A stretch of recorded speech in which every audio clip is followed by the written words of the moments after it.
Modern Tamil Nadu பார்வையாளருக்கு வணக்கம். ஒரு பரபரப்பான தீர்ப்பு வந்திருக்கிறது. அதை பற்றி நம்ம உள்ள பேசலாம். நாளையிலிருந்து தமிழ்நாடு சட்டசபை 4 நாட்கள் கூடவிருக்கிறது. அப்படிங்கிறப்ப பயங்கர பரபரப்பாக இருக்கும் அப்படின்னு தான் எதிர்பார்க்கப்படுகிறது.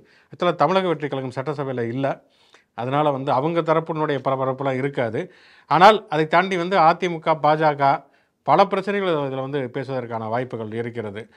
குறிப்பாக இந்த வழக்கினுடைய தீர்ப்பாக இருக்கட்டும், கரூர் கூட்ட நெரிசலாக இருக்கட்டும், அருணா ஜெகதீசனுடைய ஆணையமாக இருக்கட்டும், அதை தாண்டி அதிமுக, பாஜக வெளியில் வைக்கக்கூடிய பல குற்றச்சாட்டுகள், விமர்சனங்கள், அதுக்கப்புறம் அதிமுக, பாஜக கூட்டணிக்கு பற்றி திமுக தரப்பில் முன்வைக்கப்படக்கூடிய விமர்சனங்கள்னு சொல்லி பல சூடான விவாதங்கள் இருக்கும் அப்படின்னு சொல்லி எதிர்பார்க்கிறோம். அதனால் நேரடியாக ஷோக்குள்ள போவோம். இது முச்சந்தி ஷோ. நான் உங்கள் சுகுணா திவாகர். நான் அலெக்ஸ் பாண்டியன்.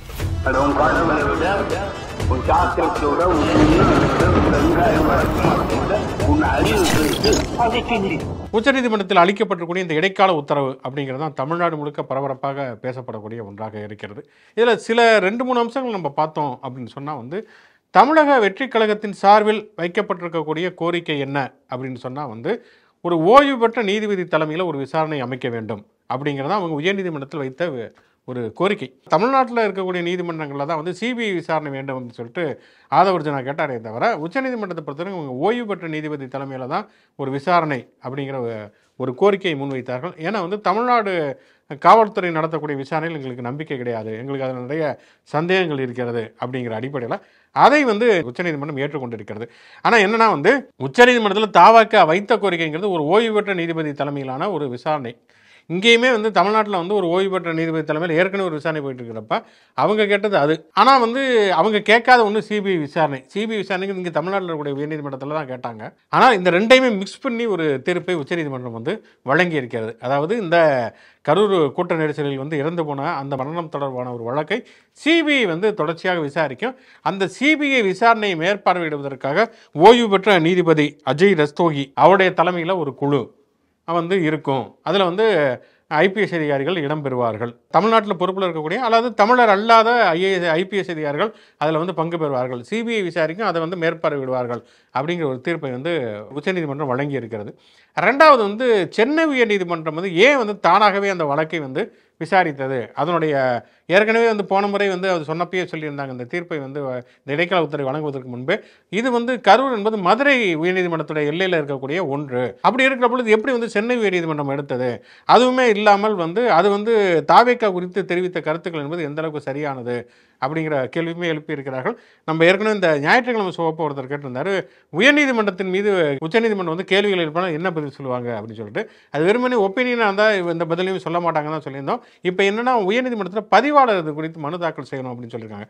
ரிஜிஸ்ட்ரார், ஹைகோர்ட்டினுடைய ரிஜிஸ்ட்ரார் மனு தாக்கல் செய்யணும். இது உயர்நீதிமன்றத்தினுடைய கண்டனம் அப்படின்னு எடுத்துக்கலாம். இதில் மூன்றாவதாக இருக்கக்கூடிய ஒரு விஷயம் என்ன அப்படின்னு சொன்னால் இந்த தமிழக வெற்றி கழகத்தின் சார்பாக மனு தாக்கல் செய்யப்பட்டதை தாண்டி பாதிக்கப்பட்டவர்கள் சார்பாக 3 பேர் மனு தாக்கல் செய்திருக்கிறார்கள்.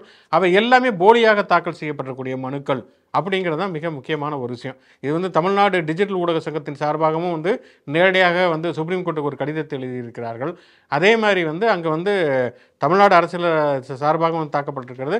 சம்மந்தப்பட்டவங்களே காணொலி மூலமாக ஆஜராகியுமே சொல்லியிருக்காங்க. குறிப்பாக பார்த்தோம்னா பன்னீர்செல்வம், செல்வராஜ் இவங்களுடைய வழக்கில் பார்த்தோம் சொன்னால் பன்னீர்செல்வம் என்பவர் நம்ம ஏற்கனவே அதை பற்றி பேசியிருக்கிறோம். அவங்களுடைய மனைவியினுடைய ஒப்புதல் இல்லாமல் இறந்து போன குழந்தையுடைய தந்தை அவர் அந்த குடும்பத்தோடைய தொடர்புலே இல்லை. அவர் தாக்கல் செய்திருக்கார். எனவே நாங்கள் இதை கேட்கவே இல்லை அப்படிங்கிறது கேட்டிருக்காங்க. இன்னும் சொல்லப்போனால் சிபிஐ விசாரணைங்கிறத அவங்க தான் கேட்டிருக்கிறாங்க. பாதிக்கப்பட்ட ஒரு குடும்பத்தில் இருந்து தான் கேட்டிருக்கிறாங்க. இந்த செல்வராஜ் என்பவர் ஏடிஎம்கேக்காரர். அந்த ஏடிஎம்கே கூட அவருக்கு சொல்லத்தில்லை, ரெட்டலை கட்சிக்காரங்கிறார். அவங்க வேலை வாங்கி தரோம் அப்படின்னு சொல்லி ஒரு மனு கொடுத்தாங்க. அதில் நான் கையெழுத்து போட்டேனே தவிர எனக்கும் இந்த வழக்குக்கு எந்த விதமான சம்பந்தமே இல்லை அப்படின்னு சொல்லியிருக்காரு. ஆக மொத்தம் அந்த 2 மனுக்களுமே மோசடியாக, போலியாக தாக்கல் செய்யப்பட்டிருக்கிறது.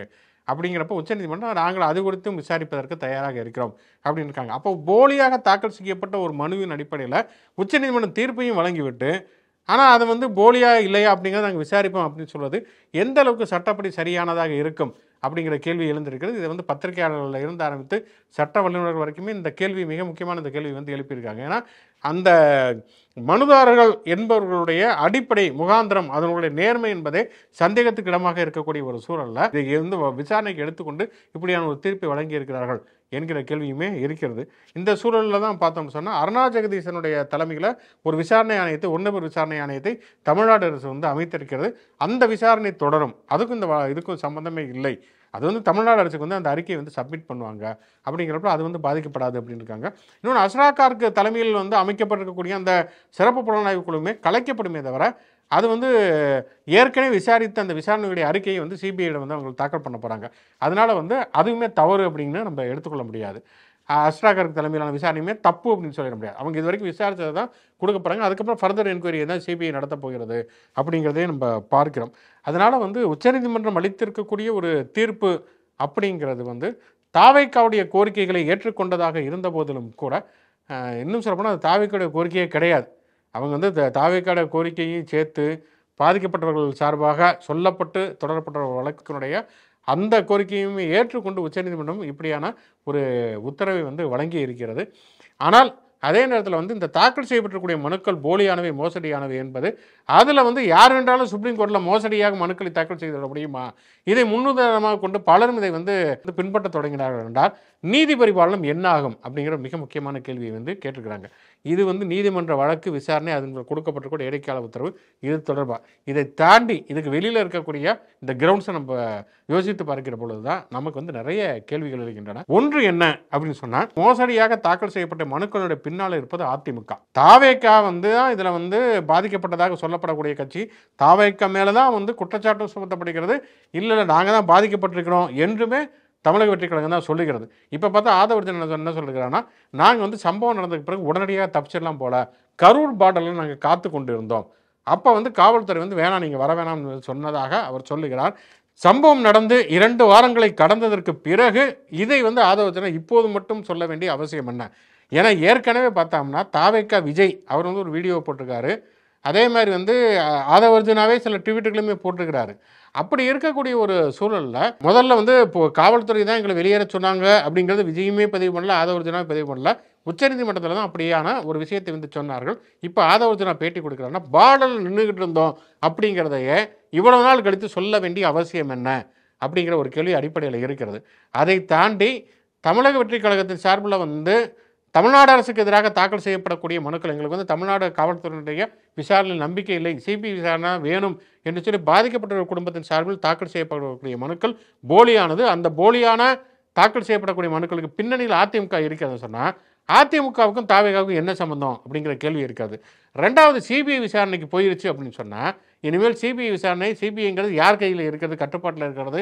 கடந்த காலங்களில் சிபிஐயும் சரி அமலாக்கத்துறையும் எப்படி எதிர்க்கட்சிகளை ஒடுக்குவதற்கும் பழிவாங்குவதற்கும் மிரட்டுவதற்கும் பயன்படுத்தப்பட்டது என்பதற்கு ஒரு நீண்ட வரலாறு இருக்கிறது. அது வந்து சரண்டரான அஜித் பவார்லேருந்து ஆரம்பித்து கைது செய்யப்பட்ட அரவிந்த் கெஜ்ரிவால், சிபு சோரன் வரைக்குமே ஒரு பெரிய நீண்ட பட்டியல் இருக்கிற பொழுது ஏற்கனவே கடந்த காலத்தில் ஆதவர்ஜனாவும் சொல்லியிருக்காரு, தாவேக்கா என்ன சொல்லியிருக்கேன்னா சிபிஐ விசாரணை விசாரிப்பது மாநில சுயாட்சிக்கு எதிரானது, அது வழக்குகளை காலம் தாழ்த்துவதற்கு தான் உதவும். அவங்க சொல்லாத விஷயம் வந்து எதிர்க்கட்சிகளை மிரட்டுவதற்கு பயன்படுத்தப்படுகிறது மட்டும்தான் அவங்க சொல்லலை. அப்போ இப்போ சிபிஐ விசாரணைக்கு போயிடுச்சு அப்படின்னு சொன்னால் காலம் தாழ்த்தப்படுவதற்காகத்தான் இந்த வழக்கு சிபிஐ விசாரணைக்கு போவதை தாவேக்கா விரும்பியதா அப்படிங்கிற ஒரு கேள்வி இருக்கிறது. இப்போ மாநில சுயாட்சிக்கு இது எதிரானதா இல்லையா? இப்போ வந்து மாநில சுயாட்சி வலியுறுத்தக்கூடிய தாவேக்கான நிலைப்பாடு என்ன?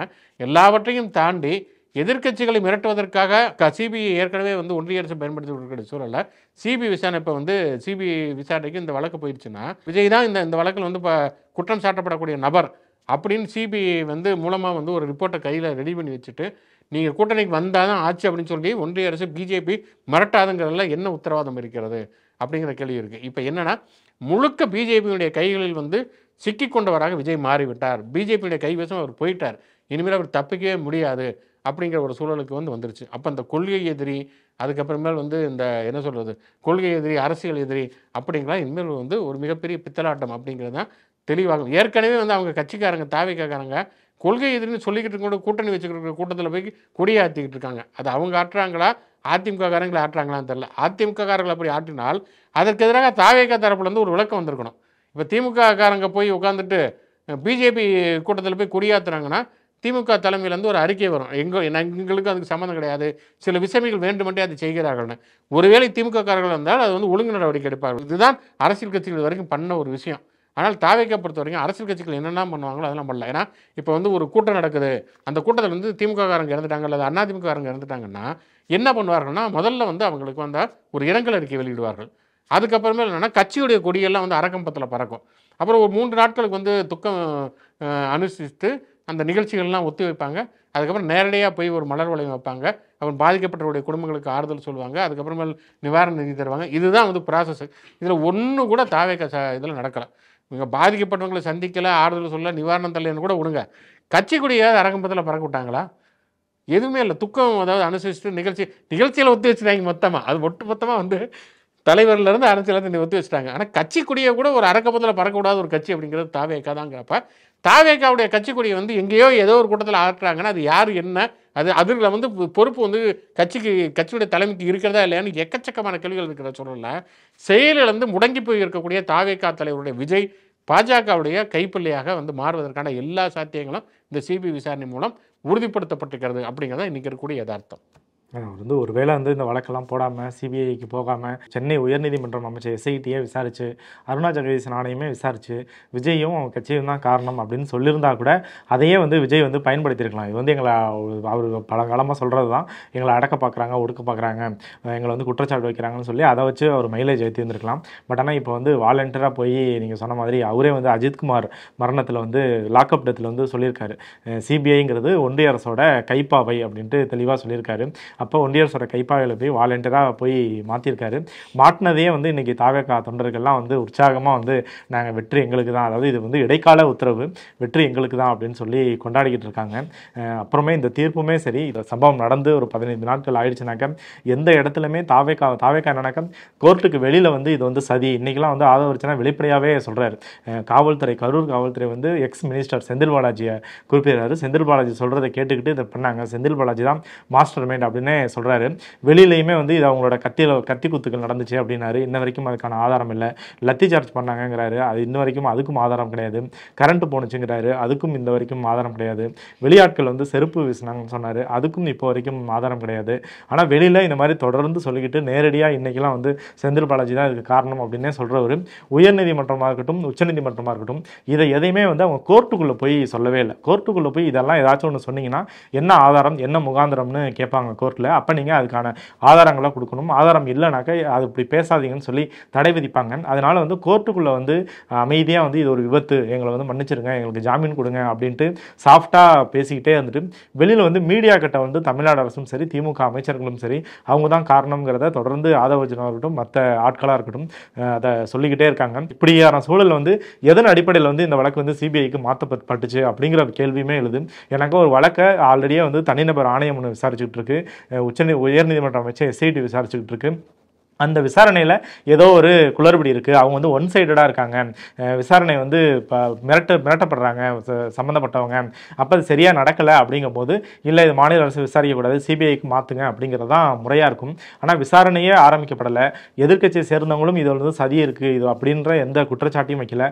ஆனாலும் அந்த நீதிபதிகள் 2 பேருமே வந்து வழக்கு வந்ததே ஒரு 3 நாட்கள் தான், நடுவில் சனி ஞாயிறு லீவு வேறு வந்துச்சு, 3 நாட்கள். இன்றைக்கி வந்து விசாரணையும் எதுவும் நடக்கலை. எடுத்தோடனே காலையில் 10:30 மணிக்கு வந்து தீர்ப்பு சொல்லிட்டாங்க. இப்போ எடுத்தோடனே எதன் அடிப்படையில் வந்து இது சிபிஐக்கு மாற்றினாங்க, சிபிஐ வந்து ஏன் அந்த அளவுக்கு நம்புறாங்க, இப்பயும் தமிழ்நாடு கேடர்லேருந்து 2 போலீஸ் அதில் இருக்கலாம் அப்படின்னு தான் சொல்கிறாங்க. அப்போ சிபிஐ ஏன் நம்புறாங்க அப்படிங்கிற எந்த புரிதலுமே இல்லாமல் ஒட்டுமொத்தமாக இது எல்லாத்தையும் பார்க்கும்போது பிஜேபி ஆல்ரெடியே வந்து பிஜேபி கண்ட்ரோலில் இருந்த தாவேக்காவும் விஜயும் இப்போ நேரடியாக கண்ட்ரோலுக்கு போயிட்டாங்க. சிபிஐ பற்றி நமக்கு தெரியும், பல ஆண்டுகளாக 20 ஆண்டுகள் 30 ஆண்டுகள்லாம் வந்து வழக்கு விசாரணையில் இருந்து பெண்டிங்கில் இருந்த கேஸ்லாம் இருக்குது. அப்போ தேர்தல் 2026 வரைக்கும் இந்த வழக்கை விசாரணை வச்சு வேண்டுங்கிற எல்லா ஆதாரங்களையுமே சிபிஐ தன்னால் எடுத்துக்கிட்டு அதை பாஜகவுக்கு கொடுத்து விஜயை டோட்டலாக கண்ட்ரோலில் அவங்க சொன்னதை கேட்கும்படி இந்த வழக்கை காட்டி மிரட்டுறதுக்கான வாய்ப்பாக வந்து இந்த தீர்ப்பு வந்து அமைஞ்சிருக்கு. தீர்ப்பு வந்து அடுத்த நொடி விஜய் வந்து எதுக்குமே பேச மாட்டார். இப்போயுமே அவர் கட்சி சார்பாக ஒரு விஷயம் நடக்குது, அதுக்கான தீர்ப்பு வந்திருக்கு, அவர் எதுவுமே பதில் சொல்லலை.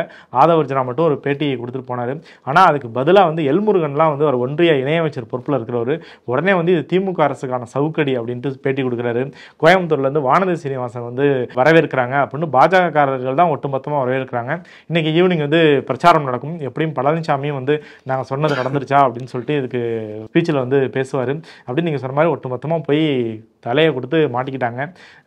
என்ன ஆகும் விசாரணை அப்படிங்கிறது போக போக தான் தெரியும். சபரிமலை அந்த ஐயப்பன் கோயிலில் வந்து அந்த துவாரபாலகர் சிலை அதில் வந்து என்னென்னா ஒரு குறிப்பிட்ட காலத்தில் வந்து அதை எடுத்து வந்து இந்த தங்கமுலாம் பூசுவாங்க. அது போயிடும், கொஞ்சம் கொஞ்சம் கொஞ்சம் கொஞ்சம் வந்து இதாகிடும், கரைஞ்சிருங்கனால அதை பூசி வைப்பதுங்கிற ஒரு வழக்கம். அப்படி வந்து பூசி வைக்கிறப்ப கிட்டத்தட்ட ஒரு 1 கிலோ வரைக்குமே வந்து அதனுடைய தங்கத்தினுடைய எடை வந்து குறைந்திருக்கிறது. எடை குறைப்பாளர்கள் யார் அப்படின்னு சொல்லிட்டு பலத்த விசாரணைகள்லாம் வந்து அதுக்கு பிறகு இப்போ வந்து எக்கச்சக்கமாக தேவஸ்தான அதிகாரிகள் வந்து மாட்டுகிறார்கள் அப்படிங்கிற தகவல்கள் வருவதை பார்க்கிறோம். ஏற்கனவே சிவன் சொத்து குலநாசம் அப்படின்னு ஒரு பழமொழி இருக்கிறது. சிவனோட பையன் ஐயப்பன், சிவன் மற்றும் விஷ்ணு 2 பேத்துக்குமே பையன் ஐயப்பன், அவருடைய சொத்தையுமே ஆட்டை போட பார்த்தா என்ன நடக்கும் அப்படிங்கிற கேள்விகள்லாம் இருக்கிறது. பராசக்தியில் கலைஞர் எழுதின வசனம் தான் ஞாபகத்துக்கு வருகிறது.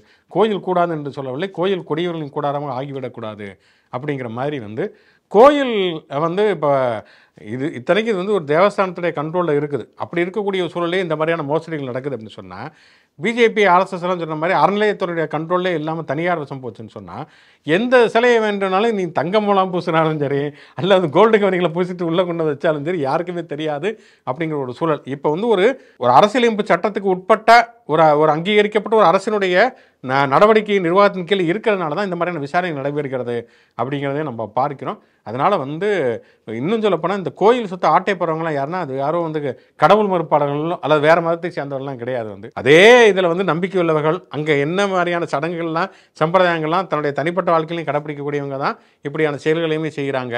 அப்படின்னா உண்மையிலே ஒரு கடவுள் மறுப்பாளர்கள்லாம் இவங்க தான். இவங்களுக்கு தெரியுது வந்து நம்ம என்ன பண்ணாலும் வந்து கடவுள் எதுவுமே கேள்வி கேட்காது அப்படிங்கிற மாதிரியாக அவர்களுக்கு தெரிகிறது. அதனால தான் இதெல்லாம் நடக்கிறது. ஆனால் இது வந்து சட்ட ரீதியான நடவடிக்கைகளுக்கு கண்டிப்பாக உட்படுத்தப்பட வேண்டிய ஒன்று. சமீப காலமாக வந்து ஒரு விஷயத்தை தொடர்ச்சியாக நான் செய்திகளில் கவனித்துக் கொண்டிருக்கக்கூடிய ஒரு விஷயம் என்னென்னா, வெடிகுண்டு மிரட்டல் அப்படிங்கிறது. நேற்று கூட பார்த்தோம்னா தமிழ்நாடு முதலமைச்சர் மு க ஸ்டாலின் அவருடைய வீட்டுக்கு வெடிகுண்டு மிரட்டல் வந்து விடுக்கப்பட்டிருக்கிறது. கடைசியில் விசாரித்து பார்த்தோம்னா சொன்னால் ஒரு மாற்றுத்திறனாளி ஒருத்தர் தான் வந்து அவர் வந்து ஒரு குடிபோதையில் வந்து ஃபோன் பண்ணி சொல்லியிருக்காரு. அவங்க மனைவியே அவர் வந்து பிடிச்சி கொடுத்துருக்காங்க. அவர் ஏற்கனவே இந்த மாதிரியான வெடிகுண்டு மிரட்டல் பண்ணி சிறையில் வேறு இருந்திருக்கார். இப்போ என்னன்னா வந்து இப்போ பார்த்தோம்னா வந்து தேமுதிக அலுவலகத்துக்கு வந்து வெடிகுண்டு டெய்லியுமே ஒரு 3 வெடிகுண்டு தாக்க வந்து அதுக்கு சம்மந்தம் இல்லாமல் நயன்தாரா வீட்டுக்கு வெடிகுண்டு மிரட்டல், சொர்ணமாலியா வீட்டுக்கெல்லாம் வெடிகுண்டு மிரட்டல். சொர்ணமாலியாவுக்கும் வெடிகுண்டு மிரட்டல் எடுக்கிறதுக்கு எந்த சம்மந்தம் அரசியல் கட்சி தலைவர்கள்னா கூட நம்மளால் புரிஞ்சிக்க முடியுது. கண்ணா பின்னான்னு சொல்லி நடிகர்கள், யார் வேணும் கட்சி அலுவலகங்கள் அப்படின்னு சொல்லிட்டு தினந்தோறும் ஒரு 3-4 வெடிகுண்டு மிரட்டல்கள் அப்படிங்கிறது போய் செக் பண்ணி பார்த்தோம்னா அதில் வந்து புரளி அப்படிங்கிறதா 99 இல்லை 100% புரளியாகத்தான் இருக்கிறது. ஆனால் அதுக்காக வந்து இதெல்லாம் புரளியாக தான் சும்மா தான் ஃபோன் பண்ணுறாங்கன்னு சொல்லிட்டு அங்கே ஒரு சோதனையை நடத்தாமல் இருந்து அங்கே ஒரு அசம்பாவம் நடந்ததுன்னு சொன்னால் அது ஒரு மிகப்பெரிய அளவிலான ஒரு பலத்த சாதாரணத்தை ஏற்படுத்தும். ஒன்று காவல்துறை மேலே அரசு மேலே கேள்விகள் வருங்கிறது ஒன்று. இன்னொன்று வந்து ஏதாவது ஒரு அசம்பாவம் நடந்துச்சுன்னா அதுக்கு யார் பொறுப்பேற்பாங்க அப்படிங்கிறதுமே இருக்கிறது.